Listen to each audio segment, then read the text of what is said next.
Welcome to all. We may thinking that how children develop moral reasoning, whether they occur from the family or from the environment, or how is it related with their thinking process. In today's video, we are going to discuss about moral development of children. In this video, we will cover the points Piaget's theory of moral development, children's understanding of moral issues, the two main types of children's moral thinking, Gilligan's stages of ethics of care, and the three stages of moral reasoning by Gilligan. After watching this video, you should be able to develop understanding about Piaget's theory of moral development, to examine children's understanding of moral issues, to differentiate between heteronomous morality and autonomous morality, to develop understanding about Gilligan's stages of ethics of care, to classify the stages of moral reasoning according to Gilligan. What do we mean by moral development? Here, the moral development can be conceptualized as a process through which children develop the standards of right and wrong based on their societal norms or cultural norms and laws. Moral development is concerned with how people grow in understanding moral issues and in making moral decisions. While from childhood days it is necessary to develop this moral sense among children. Here, I would like to emphasize upon two theories. One, Piaget's theory of moral development, and the second one, the Gilligan's stages of moral development, or otherwise it is known as Gilligan's ethics of care. Piaget conceptualizes moral development as a constructive process. Why is it known as constructive process? Because it is the interplay of action and thought that builds upon the moral concepts. Piaget was not interested in what children do. Here, suppose playing a game, whether the children break the rules or not, he is not interested in that. But what he is interested? He is interested to know what they think. So here, he refers to as children's moral reasoning. And when we look at Piaget's cognitive development, before going to the details of Piaget's theory of moral development, I would like to emphasize that, like the stages in the cognitive development proposed by Piaget, he stated that there are also different stages in the moral development of children. There were universal stages to moral development of children. He emphasized the three main aspects of children's understanding of moral issues. Number one, children's understanding of rules. Number two, children's understanding of moral responsibility. Number three, children's understanding of justice. When we look at these three main aspects, it includes some important questions. Let me see what are the questions included in the first aspect, that is understanding of rules. Here, it leads us to ask some questions such as, who frames rules? Where do rules come from? Then another one, can we break the rule or not? So these are the questions that lead the first aspect. Coming to the second aspect, that is the understanding of moral responsibility, there the question is, who is to blame for bad things? Whether the bad things is the outcome of any bad behavior.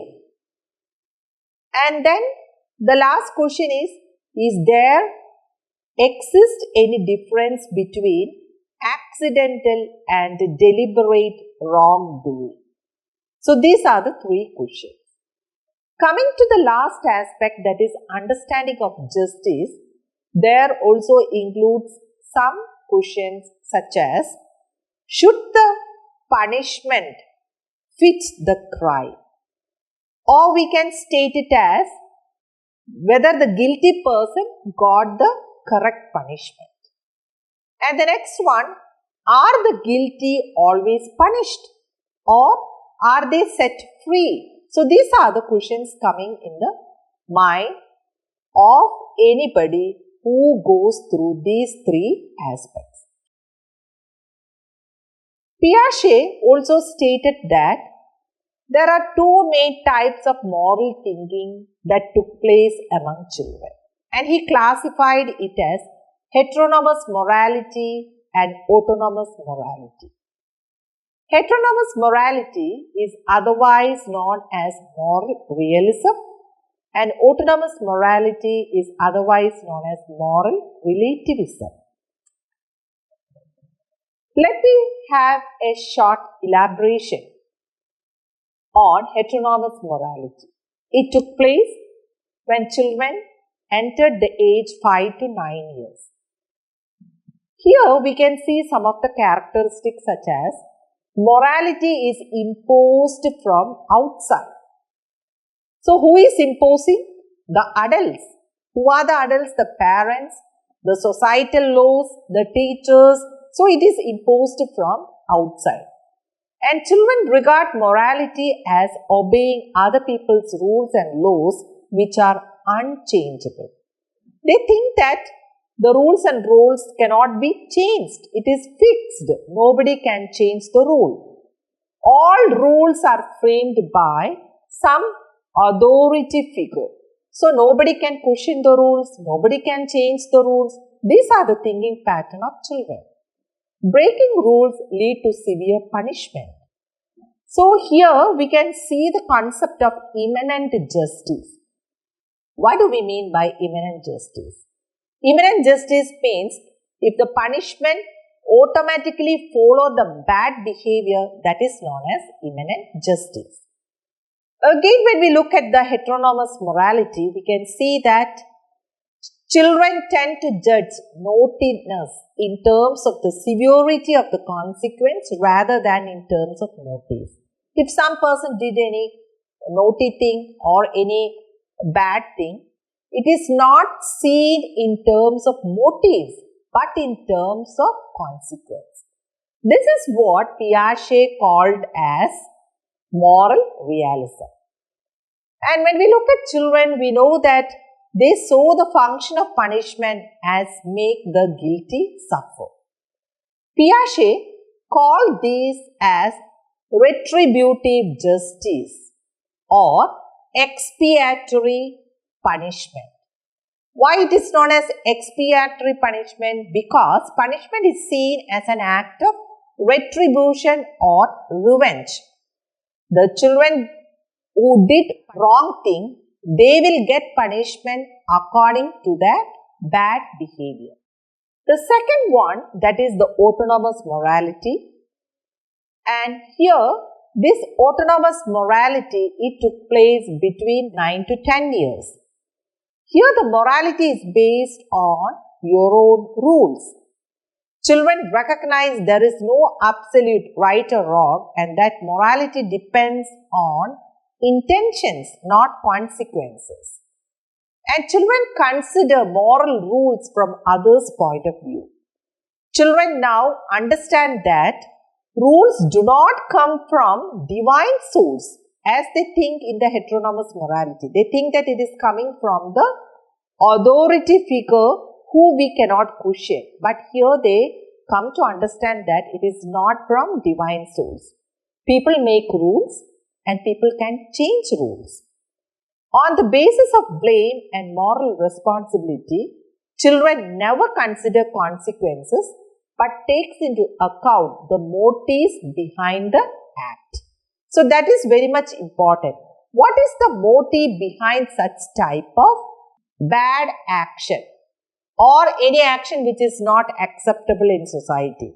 That is because of the motive. That is not because of the consequences. Again, we can see that with regard to punishment, the emphasis now moves from retribution to restitution. Its purpose is not primarily to make the guilty suffer, but to put things right again. So, why we are punishing them is that to put the things in the right way, we do the punishment. Then Piaget describes the morality of the older child as an autonomous morality. That is a morality that is subject to its own laws. That is known as autonomous morality. And in place of the unilateral respect, the children owe to their parents an attitude of mutual respect governs relationships between peers.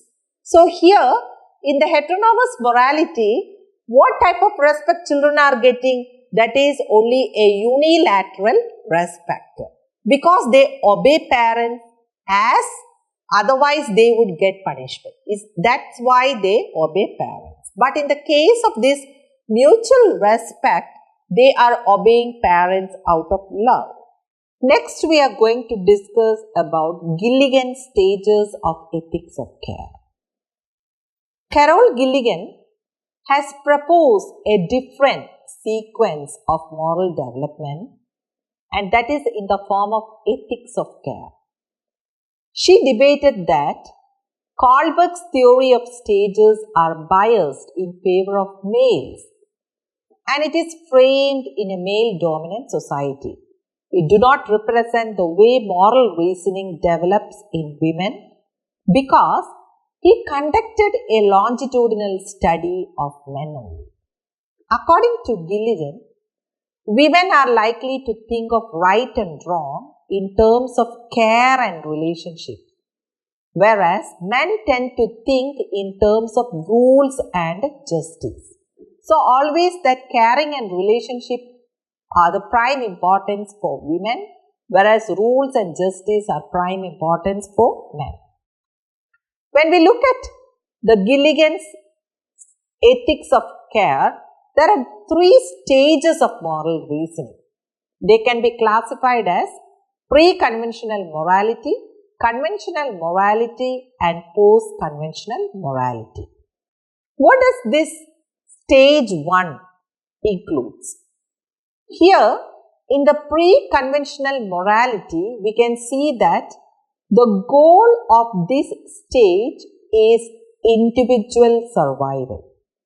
This is a transitional stage from selfishness to responsibility to others. One is motivated to act by deciding what is best for oneself. So here, always in an egocentric way we are thinking.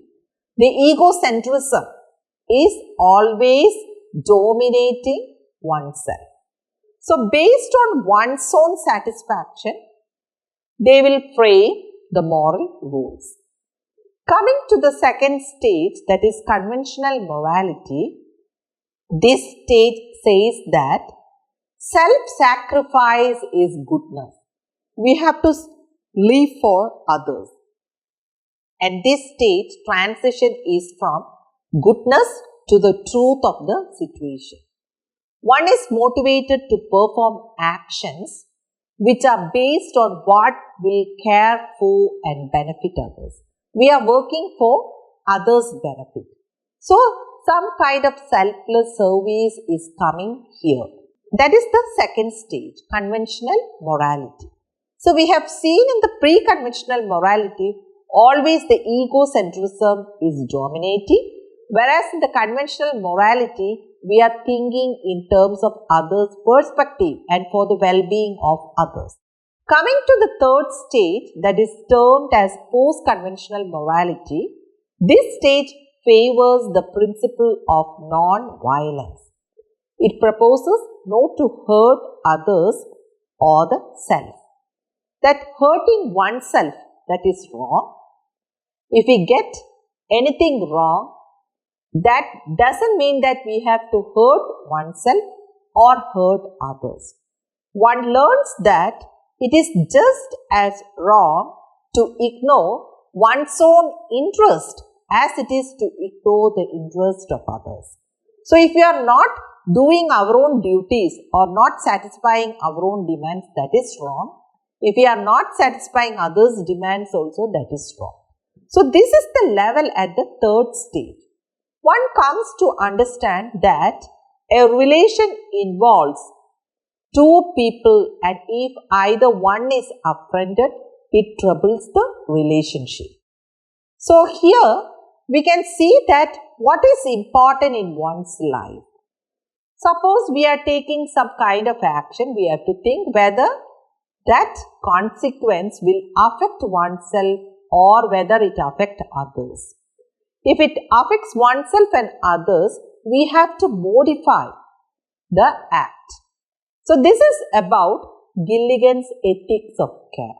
So in this session, we have discussed about what do you mean by moral development and how Piaget's theory of moral development works among children. When we look at this, we can know that from the egocentric stage, the children are developing and considering morality as in terms of others' goodness.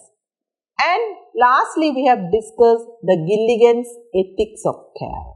So, how the developing morality among children is taking place, we have seen, and we can give some kind of moral dilemmas to children to know their moral reasoning power or their moral decision making. So, this is the way that we can check the students' level of moral development. So, we have seen Piaget's theory of moral development, the children's understanding of moral issues, the two main types of children's moral thinking, Gilligan's stages of ethics of care, and the three stages of moral reasoning by Gilligan.